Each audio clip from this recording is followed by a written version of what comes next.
Welcome to the world of science fiction stories, and don't forget to like, share, and subscribe my channel. Enjoy the listening. The 3,000-year peace ends. Aliens declare war, oops, there goes humanity. Ambassador Thomas Reynolds straightened his formal uniform as he stepped onto the gleaming transport that would take him to the Galactic Council chambers. Today was supposed to be routine, another boring session of trade agreements and minor dispute resolutions between the hundreds of species that made up the Galactic Alliance.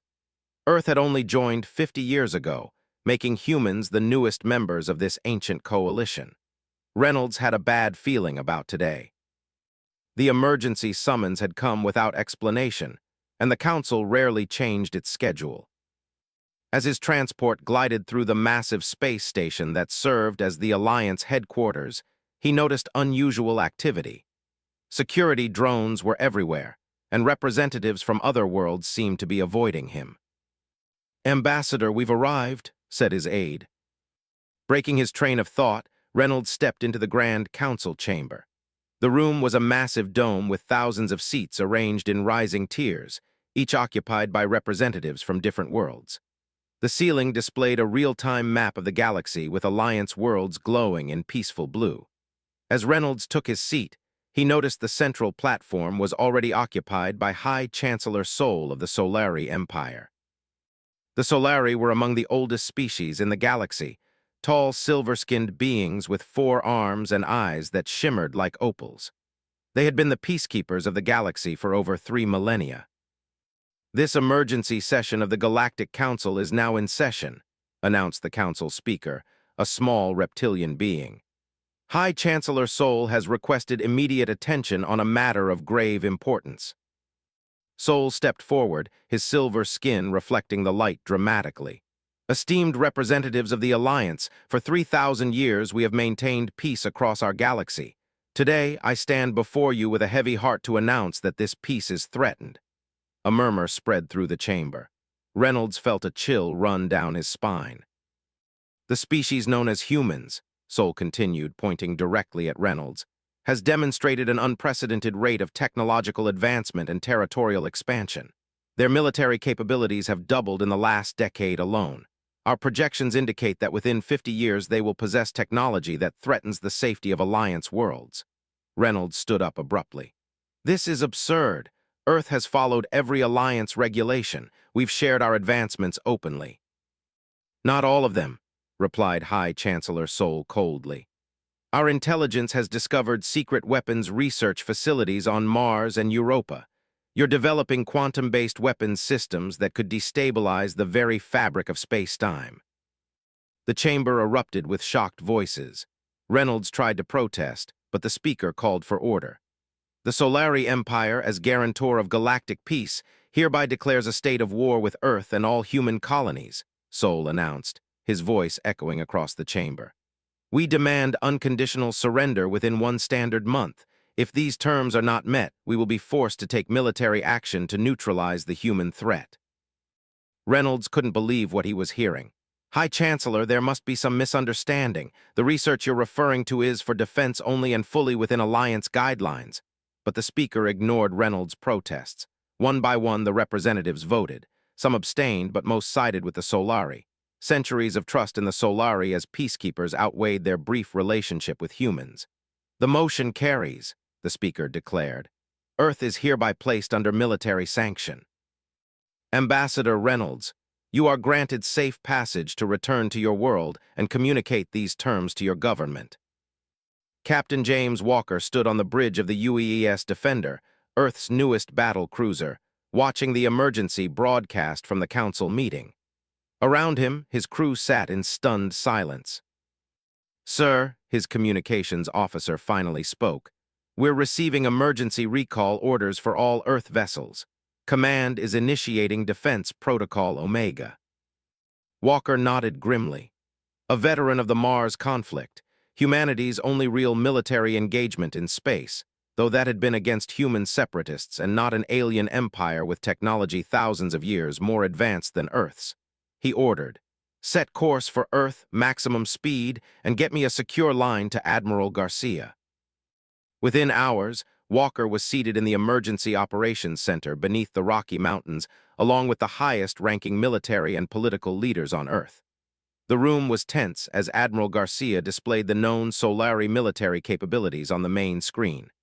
They have over 10,000 warships compared to our fleet of 200. Their weapons technology can destroy planets. We have no conventional defense against such power, Garcia explained. President Morgan, normally a confident woman, looked shaken. And negotiations. Ambassador Reynolds interjected, "We're still trying." But the Solari aren't known for changing their minds. We have 29 days left before their deadline. What about evacuation? Someone asked. Walker spoke up. The Solari control the jump gate network. There's nowhere in the galaxy we can hide. The room fell silent again until Dr. Emma Reeves, head of Earth's Advanced Defense Research, cleared her throat. "There might be an option," she said quietly. "My team has been working on something unusual. It's not a conventional weapon, but it might give us a chance." All eyes turned to her. "It's a quantum field manipulator," she explained. "It doesn't shoot or destroy anything directly. Instead, it changes probabilities, changes what would normally happen." President Morgan asked, "Luck," Dr. Reeves simply replied. "It makes the impossible possible. Statistically speaking, we've only tested it on a small scale, but the results have been promising. The problem is we need more time to scale it up." "Much time?" Walker asked. 3 months minimum," she replied. Walker exchanged glances with Admiral Garcia. "We have 1 month, then we need to buy time." The president decided, "Captain Walker, I'm assigning you to protect Dr. Reeves' research facility. Admiral, prepare our fleet to delay the Solari as long as possible." The meeting continued late into the night, as humanity prepared for a war they couldn't possibly win through conventional means. 2 days later, Captain Walker arrived at the secret research facility hidden deep inside an asteroid in the belt. Dr. Reeves met him at the docking bay. "Captain, I hope you brought coffee," she said, looking as if she hadn't slept in days. "We've got a lot of work to do." Walker followed her through the facility where hundreds of scientists and engineers worked frantically. "Will it really work?" he asked quietly. Dr. Reeves stopped and turned to him. Her eyes were tired but determined. "The thing about humans, Captain, is that we've always been good at beating the odds. This just gives us a better chance." She pointed to a strange device in the center of the main lab that seemed to shimmer between existing and non-existing. "Right now, that's all we've got." As Walker looked at the quantum device, he couldn't help but wonder if the Solari had made a terrible mistake. They thought they were declaring war on a minor species. They had no idea what humans were capable of when pushed into a corner. The 3,000-year peace was ending, but perhaps so was the Solari's unchallenged dominance of the galaxy. The asteroid research base shook violently as Captain Walker made his way through the cramped corridors. Not from an attack. Thankfully, the Solari hadn't discovered them yet, but from the power surges of Dr. Reeves' experiments. For 2 weeks, the research team had been working non-stop, pushing the quantum field manipulator to its limits. "Another failure?" Walker asked as he entered the main lab, where smoke was clearing from a recent test. Dr. Reeves pushed her glasses back up her nose and shook her head. "Not exactly. The field held for 12 seconds this time, 4 seconds longer than yesterday." Walker looked at the device in the center of the room. It resembled a metal sphere surrounded by rings that seemed to flicker in and out of existence. Sometimes, looking at it made his eyes hurt, as if his brain couldn't quite process what he was seeing. 12 seconds won't help much in a battle," he noted. "True," Dr. Reeves agreed, "but we discovered something interesting." She waved him over to a screen displaying brain scans. "These are from our test subjects. Notice anything unusual about this one?" She pointed to a scan labeled Test Subject 7. Walker, though not a doctor, could see the difference. The scan was brighter and more active than the others. Subject 7 could maintain the field longer than anyone else. When we looked into why, we found that humans have a unique neural structure that can somehow interface with quantum systems. It's subtle, but it's there. And Subject 7 has a particularly strong version of this trait. Walker frowned. "So some humans are better at this than others." "Yes, but here's the really interesting part. Dr. Reeves pulled up another image showing multiple brain scans connected by lines of energy. When we linked multiple subjects together, the effect didn't just add up, it multiplied. 3 connected subjects could maintain a field 30 times longer than one alone. For the first time in weeks, Walker felt a spark of hope. And if we connected hundreds, thousands? Dr. Reeves smiled tiredly. Now you're getting it, Captain. Aboard the command center of the Solari flagship Eternal Justice, General Vex studied the holographic display of Earth's solar system. His forearms moved constantly, adjusting the view and zooming in on various planets and moons. 17 days until the deadline, he noted to his second-in-command, Commander LRA. Have the humans shown any sign of preparing for surrender? None, Commander LRA replied, her silver skin catching the light as she moved. In fact, our scouts report increased activity around their military bases. They appear to be preparing for war. Vex made a sound that might have been a laugh. Foolish creatures, our smallest destroyer could obliterate their entire home fleet. There is one anomaly to report, LRA said hesitantly. Our probes detected unusual energy readings from the asteroid belt, not matching any known human technology. Show me, Vex demanded. The display shifted to show a cluster of asteroids. One of them pulsed with an unfamiliar energy signature that seemed to fade in and out of the sensors. What is that? Vex asked. Unknown, General, replied Commander LRA. It's like nothing we've ever seen. The energy pattern defies conventional physics. Vex narrowed his opalescent eyes. I don't like unknowns. Commander, send a scout ship to investigate. I want to know exactly what the humans are hiding before we crush them back on Earth. Panic had given way to desperate preparation. Every shipyard worked at full capacity.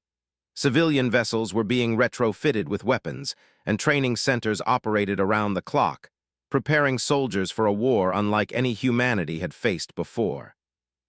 In the presidential bunker beneath New Washington, Captain Walker reported the latest findings from the asteroid base. Dr. Reeves believes we can create a working quantum field that could protect at least part of our fleet, he explained to the assembled leaders. But we need volunteers, thousands of them with the right neural patterns. Admiral Garcia frowned. You're talking about using human beings as what? Components in a weapon, more like a shield, I suppose. Walker corrected him. The volunteers would be in special chambers linked to the system. Their brains would help shape the quantum field, making the impossible possible. Meaning what exactly? President Morgan asked. Walker struggled to explain. Imagine you fire 1,000,000 bullets at a target. Statistically, some number will hit, some will miss. The quantum field changes those statistics. Suddenly, most of the bullets miss when they should hit, engines fail when they should work.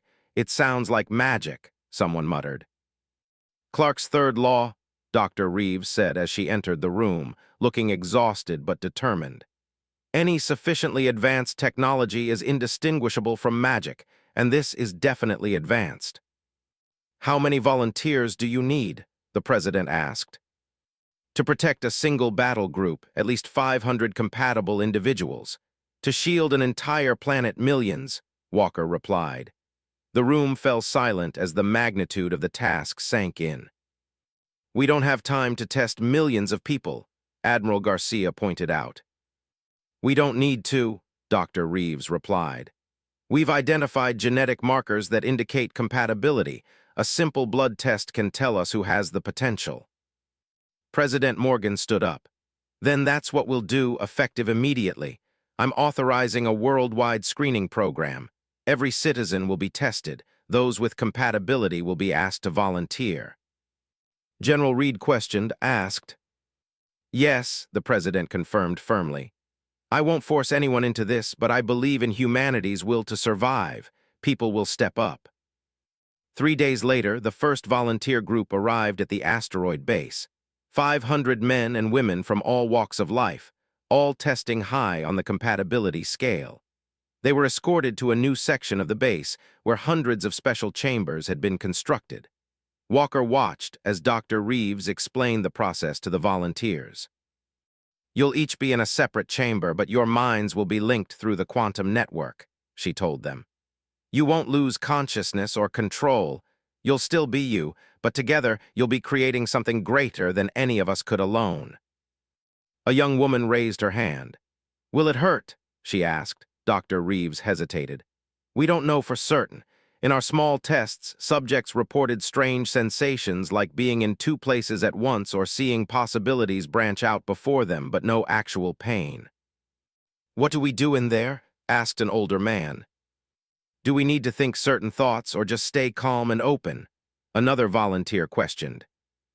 The system will guide you. Your natural human ability to perceive quantum states will do the rest, Dr. Reeves said. As the volunteers were led to their chambers, Walker pulled Dr. Reeves aside. You didn't tell them about Subject 7's nosebleeds, he whispered. Dr. Reeves looked troubled. Those were from prolonged exposure. These volunteers will rotate shifts. Besides, we've improved the interface. Walker wasn't convinced, but he understood the stakes. How soon can we test the full system? Tomorrow, she replied.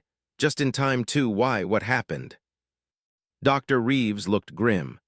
Our long-range sensors detected a Solari scout ship entering the belt 6 hours ago. They're looking for us, Captain. The clock is ticking faster than we thought. In the distance, the first volunteers entered their chambers, not knowing they were about to become part of humanity's greatest and strangest weapon, one that might redefine the very laws of possibility. The Solari scout ship, Silent Observer, glided through the asteroid belt. Its advanced cloaking technology made it nearly invisible to standard sensors. On its bridge, Commander Trell studied the readings with growing concern. The energy signature is stronger now, he reported to his crew of 12 elite Solari scouts. It's coming from that large asteroid ahead. The asteroid looked ordinary enough, a lumpy rock about 20 km across, but the sensors showed something very different, pulses of energy that seemed to bend reality around them. Prepare a detailed scan, Trell ordered. I want to know exactly what the humans are hiding before we report back to General Vex. Silent Observer moved closer, its scanners probing the asteroid's surface. Suddenly, the ship's systems flickered as if a brief power surge had passed through them. What was that? Trell demanded. His science officer looked confused. Unknown, Commander. For a moment, our sensors detected thousands of human neural patterns all connected somehow. That's impossible. Trell could not finish his sentence before a warning sounded. The ship's engines had failed completely. The Silent Observer drifted helplessly toward the asteroid's surface. Emergency power, Trell shouted. No response, Commander. Nothing is working. Inside the asteroid base, Captain Walker watched in amazement as the previously cloaked Solari ship appeared on their sensors, dead in space and drifting toward them. It worked, he whispered, turning to Dr. Reeves, who stood nearby monitoring the 500 volunteers connected to the quantum field generator. Their ship just failed. Dr. Reeves nodded, her eyes fixed on the readings. The field affected their probability matrix systems. All had a 1 in a million chance of failing, and all failed at once. She looked up at Walker, adding, But we can't maintain this for long. The volunteers are already showing strain. Walker nodded. We don't need long. Deploy the capture team. Within minutes, a small human vessel left the asteroid base, headed for the disabled Solari ship. The team boarded without resistance. The Solari crew was too busy trying to restart their systems to notice the humans until it was too late. Commander Trell and his crew were captured without a single shot being fired. This changes everything, Admiral Garcia said, reviewing the report of the captured Solari scout ship. We now have access to their technology, their communications, and most importantly, prisoners who can tell us about their fleet movements. The Emergency Council meeting on Earth had a new energy, a cautious optimism that hadn't been there before. What did we learn from the prisoners? President Morgan asked. The Solari main fleet is still gathering, Walker reported. But General Vex has grown impatient. He's planning to attack the Mars colony in 3 days as a show of force before the ultimatum deadline. Mars has 10,000 civilians. Someone pointed out. Exactly, Walker said grimly. Vex wants to demonstrate what happens to humans who resist. The room fell silent until Admiral Garcia spoke up. We have to defend Mars. but our conventional forces don't stand a chance against even a small Solari battle group. All eyes turned to Dr. Reeves. "Can your quantum field protect Mars?" the president asked. Dr. Reeves looked troubled. "The version we tested was localized. It could only affect a small area around the generator. To protect an entire planet, we'd need to scale up dramatically, and we'd need more volunteers. Thousands more. The latest testing program has identified over 10,000 compatible individuals on Earth. But getting them all to Mars in 3 days is impossible," Walker added. "Then we bring the fight to where we're strongest," Admiral Garcia suggested. "We position our ships near the asteroid base where the quantum field is working, force the Solari to come to us, and sacrifice Mars." A Mars colony representative asked, voice tight with anger. "No, President Morgan." The president said firmly, "We evacuate as many civilians as possible, then we prepare a surprise for the Solari when they arrive." 2 days later, a desperate evacuation was underway on Mars. Every available ship shuttled civilians to emergency bunkers deep underground or off-planet entirely. Meanwhile, the UES Defender and 5 other battle cruisers positioned themselves in a defensive formation near the asteroid base. Their crews nervously watched as the quantum field generators were installed aboard each ship. On the bridge of the Defender, Captain Walker received the final update. "Evacuation is 60% complete," the communications officer reported. "But we're out of time. The Solari fleet has been detected entering the system." Walker took a deep breath. "Status of the quantum field generators?" he asked. "Online, Captain. 100 volunteers aboard each ship, linked to the main generator in the asteroid, and the special package for Mars is in position," came the reply. "Then we proceed as planned," Walker said grimly. "All ships' battle stations prepare to engage." On his mark, the Solari attack force emerged from faster-than-light travel near Mars, a group of 30 warships, each one more powerful than Earth's entire fleet combined. They moved into attack formation, preparing to demonstrate their overwhelming superiority. Aboard the command ship, General Vex smiled coldly as Mars grew larger on the viewscreen. "Begin the attack," he ordered. "Target their major settlements first." The Solari ships charged their main weapons, preparing to rain destruction on the red planet. But just as they fired, something strange happened. The energy beams, which should have devastated the surface, instead veered off course, missing their targets completely or hitting empty desert patches. "What happened, Vex?" he demanded. "Unknown, General," his weapons officer replied, clearly confused. "The targeting systems report perfect alignment, yet the beams, it's as if they chose to go elsewhere. Impossible." When they fired again, the second volley was even less effective. Some beams dissipated harmlessly in the atmosphere, others collided with each other, creating spectacular light shows but doing no damage. "General," the sensor officer calls out, "I'm detecting unusual energy readings from the planet's surface and human ships approaching from the asteroid belt." Vex turned in surprise. "Human ships, they dare to attack us? This will be even better. We'll destroy their pathetic fleet first, then finish off the colony." The 6 human battle cruisers approached, looking tiny compared to the massive Solari warships. "They're in range," the weapons officer reported. "Destroy them," Vex ordered casually. The Solari ships fired and missed, not just 1 or 2 shots, but all of them.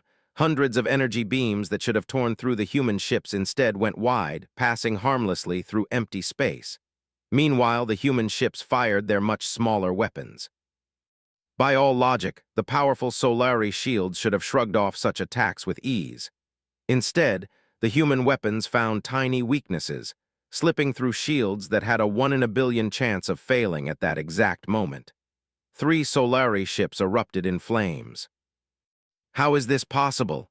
Vex roared, watching in disbelief as his perfect attack force began to fall into chaos. "What human trickery is this?"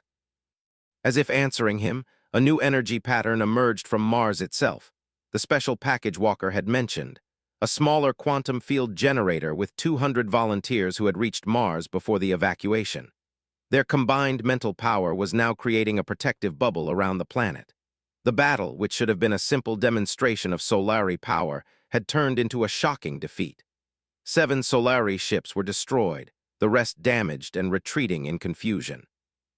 Back on the Defender, Captain Walker watched with a mixture of amazement and relief as the Solari fleet fled. "It worked," he said quietly. "It actually worked." Dr. Reeves, however, looked concerned as she checked the status of the volunteers. "Yes, it worked," she agreed, "but the strain on the volunteers was enormous. We can't maintain fields like this for long battles, and the Solari will be back with a much larger force next time." Walker nodded grimly. "Then we need more volunteers, and we need to prepare for the real war across the solar system." News of the miraculous victory spread like wildfire. Humanity had bloodied the nose of the mighty Solari Empire. The impossible had happened.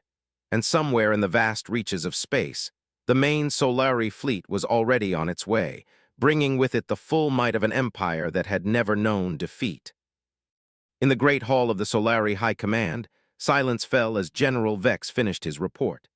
The defeat at Mars, the first military loss for the Solari in over 1,000 years, had sent shock waves through the Empire. Supreme Commander Orax, the highest military authority in the Solari Empire, stared at Vex with cold, shimmering eyes. Unlike the silver skin of regular Solari, Orax's skin had a golden hue, a mark of his pure bloodline and high status.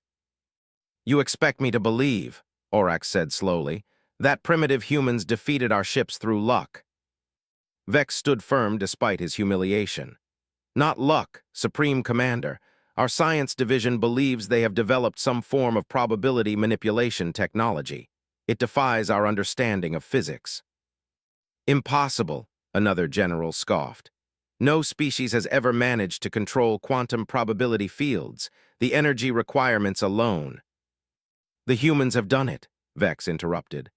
"I saw it with my own eyes, weapons that never miss suddenly missed, shields that never fail suddenly failed.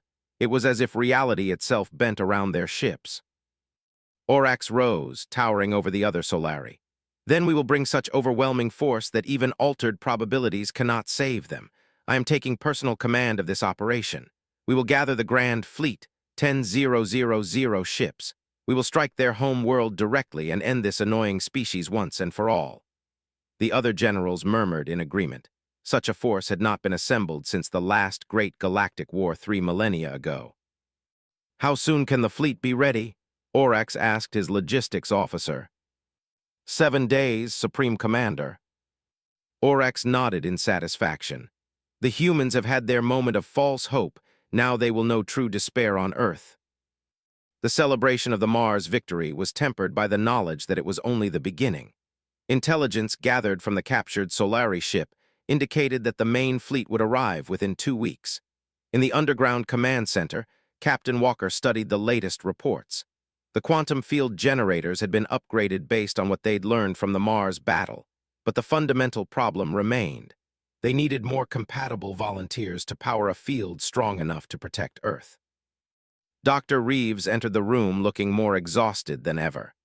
"The global testing program has identified nearly 2 million compatible individuals," she reported. "But even with that many, we can only protect major population centers. Rural areas will be exposed." Walker frowned. "And the side effects?" Dr. Reeves hesitated. "Worse than we feared. Extended connection to the field causes neurological stress, headaches, nosebleeds, and in some cases, seizures. Can we rotate them in shorter shifts?" "We're working on it," she replied, lowering her voice. "But there's something else. I must mention that we've discovered children have much higher compatibility rates than adults. Their developing brains can adapt to the quantum interface more easily, with fewer side effects." Walker's expression darkened. "We are not putting children in those chambers." "I agree," Dr. Reeves said quickly. "I'm just reporting what we found." The president had already ruled it out as an option. Their conversation was interrupted as Admiral Garcia entered the room, followed by an unexpected visitor, Commander Trell, the captured Solari scout leader. His silver hands were bound, but he moved with the natural dignity of his species. "Our guest has decided to talk," Admiral Garcia announced. "Tell them what you told me, Commander." Trell looked at the humans with a mixture of contempt and reluctant respect. The Solari High Command has assembled the Grand Fleet, 10,000 ships led by Supreme Commander Orax himself. They will arrive in 5 days, not 2 weeks as you believed. Walker exchanged alarmed glances with Dr. Reeves. 5 days? Why are you telling us this? Because I have seen enough to know that this war is a mistake, Trell replied. For 3,000 years, the Solari have maintained peace through strength, but what your species has developed, it changes everything. This war will bring destruction to both our peoples. Then help us end it. Dr. Reeves urged, tell us how to negotiate with your leaders. Trell made a sound that might have been a bitter laugh. Negotiate? Supreme Commander Orax does not negotiate. He conquers. Your only hope is to convince him that the cost of conquering Earth is too high. How do we do that? Walker asked. Defeat his first wave so completely that even his pride cannot ignore it, Trell said simply, and I will help you do it. 4 days later, Earth's defenses were as ready as they could be. 2 million volunteers were connected to quantum field generators around the world, and in the orbital defense platforms, every available ship had been armed and positioned in defensive formations. At Dr. Reeves' laboratory in the Rocky Mountains, a breakthrough had been made based on information provided by Commander Trell. The Solari used a specific subspace frequency for fleet-wide communications. If Earth could disrupt that frequency using the quantum field, they might be able to throw the entire Solari attack into chaos. In the command center, President Morgan addressed the world one last time before the battle. People of Earth, tomorrow we face the greatest threat in human history. The Solari Grand Fleet approaches with the intention of wiping our species from the galaxy. They believe their advanced technology and overwhelming numbers guarantee their victory. She paused, her face solemn yet determined. But they do not understand what makes humanity special. Throughout our history, we have faced impossible odds. We have stared into the abyss of extinction many times, whether from natural disasters, our own wars, or cosmic accidents. Each time, we have survived. Around the world, people gathered in homes, in shelters, in public spaces, watching their president's address. Tomorrow, when you enter the quantum chambers, remember this. You are not just fighting for your own lives, but for the very existence of humanity. Your minds, linked together, will create something never before seen in this galaxy. A shield made not of metal or energy, but of possibility itself. On the bridge of the UES Defender, the flagship of Earth's small fleet, Captain Walker and his crew prepared for a battle they could not possibly win through conventional means. Quantum field at full strength, all volunteers connected, the operations officer reported. Walker nodded grimly and added, new communication disruptor ready, sir, targeting the Solari command frequency as Commander Trell suggested. Beside him, the Solari prisoner watched the approaching fleet with mixed emotions. Orax will begin with a demand for surrender, the prisoner stated quietly. He enjoys the formality of it as if on cue. Across Earth, all communication systems received the same transmission. Supreme Commander Orax's golden face appeared on screens worldwide. People of Earth, he began in a deep, cold voice, your brief resistance has been noted, but it changes nothing.